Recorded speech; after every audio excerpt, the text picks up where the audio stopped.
प्रिय दोस्तों, आप सभी को हमारे ब्रह्मयोगी चैनल पर स्वागत है। आज मैं आपको एक नई कहानी सुनाने जा रहा हूं, जिसमें आप करुणा की शक्ति के बारे में जानेंगे। बहुत समय पहले नेपाल के कपिलवस्तु नगर में एक युवा राजकुमार सिद्धार्थ गौतम रहते थे। वह एक शानदार और आरामदायक जीवन जी रहा था, लेकिन वे अपने चारों ओर दुख और पीड़ा को देखकर बहुत प्रभावित हुए। इस दुख और पीड़ा को दूर करने का तरीका खोजने के लिए उन्होंने अपना महल छोड़ दिया और आध्यात्मिक खोज की यात्रा पर निकल पड़े। वर्षों की ध्यान और ज्ञान की खोज के बाद सिद्धार्थ ने बोधि वृक्ष के नीचे ज्ञान प्राप्त किया और बुद्ध बन गए। उन्होंने लोगों को पीड़ा से मुक्ति का मार्ग सिखाना शुरू किया। एक सबसे महत्वपूर्ण पाठ जो उन्होंने सिखाया वह था करुणा की शक्ति। एक दिन अपने शिष्यों के साथ यात्रा करते हुए बुद्ध एक गांव पहुंचे, जहां एक कुख्यात डाकू अंगुलिमाल ने लोगों को आतंकित कर रखा था। अंगुलिमाल, जिसका अर्थ अंगुलियों की माला, वह अपने शिकारों की उंगलियों की माला पहनता था। सभी गांव वाले डर में जी रहे थे और कई उनके क्रूरता का शिकार हो चुके थे। यह सुनकर बुद्ध ने उस जंगल का दौरा करने का निर्णय लिया जहां अंगुलिमाल रहता था।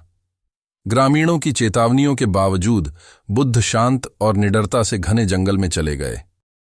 जैसे ही बुद्ध अंगुलिमाल के छिपने के स्थान के पास पहुंचे, डाकू ने उन्हें देखा और गुर्राहट के साथ तलवार खींचकर उनकी ओर दौड़ा।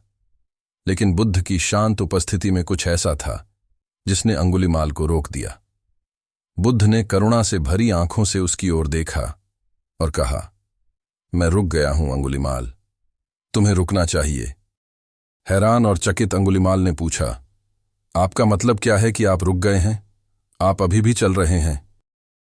बुद्ध ने उत्तर दिया, मैंने किसी भी जीवित प्राणी को नुकसान पहुंचाना बंद कर दिया है।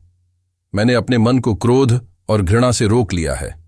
लेकिन तुम अंगुलिमाल अभी भी हिंसा और पीड़ा के चक्र में फंसे हुए हो। तुम्हें रुकना चाहिए। ये शब्द अंगुलिमाल के भीतर गहरे जाकर लग गए।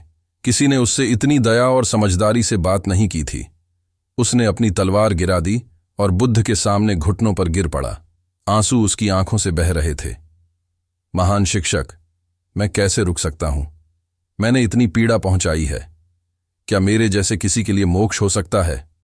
बुद्ध ने धीरे से अंगुलिमाल के कंधे पर हाथ रखा और कहा, प्रत्येक जीव के पास परिवर्तन की क्षमता होती है। मोक्ष का मार्ग उस पीड़ा को पहचानने में है जो तुमने पहुंचाई है, क्षमा मांगने में है और अपना जीवन अच्छा करने में समर्पित करने में है। परिवर्तन के लिए कभी देर नहीं होती। बुद्ध के शब्दों से प्रेरित होकर अंगुलिमाल ने अपने अपराधी जीवन का परित्याग कर दिया और एक शिष्य बन गया। परिवर्तन आसान नहीं था। ग्रामीण अभी भी डर और गुस्से में अंगुलिमाल के हृदय परिवर्तन पर विश्वास करने को तैयार नहीं थे। लेकिन बुद्ध ने उसे प्रोत्साहित किया कि वह दृढ़ता से बना रहे, सिखाते हुए कि सच्चा परिवर्तन भीतर से आता है और समय के साथ निरंतर कार्यों के माध्यम से प्रदर्शित होता है। अंगुलिमाल ने सेवा के जीवन को समर्पित कर दिया। उन लोगों की सहायता की जिन्हें वह कभी आतंकित करता था। उन्होंने जरूरतमंदों की मदद करने के लिए अनथक काम किया, सभी के प्रति करुणा दिखाते हुए। धीरे धीरे ग्रामीणों ने उसके कार्यों में सच्चाई देखी और उस पर विश्वास करना शुरू कर दिया। वर्षों बीत गए और अंगुलिमाल का परिवर्तन मोक्ष की एक प्रेरक कहानी बन गई।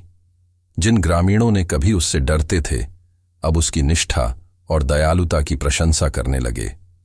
वह करुणा की शक्ति और परिवर्तन की संभावना का जीता जागता प्रमाण बन गया, चाहे किसी का अतीत कितना ही अंधकारमय क्यों न हो। बुद्ध की करुणा और मोक्ष पर शिक्षाएं दूर दूर तक फैल गईं, अनेक लोगों के दिलों को छूते हुए। अंगुलिमाल की कहानी ने सभी को याद दिलाया कि हमारे भीतर अच्छाई की संभावना है और करुणा और समझदारी से सबसे कठोर दिलों को भी बदल सकता है। इस प्रकार बुद्ध द्वारा सिखाई गई करुणा की शक्ति अनगिनत व्यक्तियों के लिए मार्गदर्शक प्रकाश बन गई, जो दुनिया में शांति और दयालुता लाने की कोशिश कर रहे थे। इसने दिखाया कि सच्चा परिवर्तन एकल समझदारी के कार्य से शुरू होता है और समर्पित दयालु कार्यों के जीवन काल के माध्यम से बढ़ता है। प्रिय दोस्तों, यदि आपने अभी तक हमारे चैनल को सब्सक्राइब नहीं किया है तो कृपया सब्सक्राइब करें और बेल आइकन को दबाएं ताकि आपको हमारे नए वीडियो की जानकारी मिलती रहे।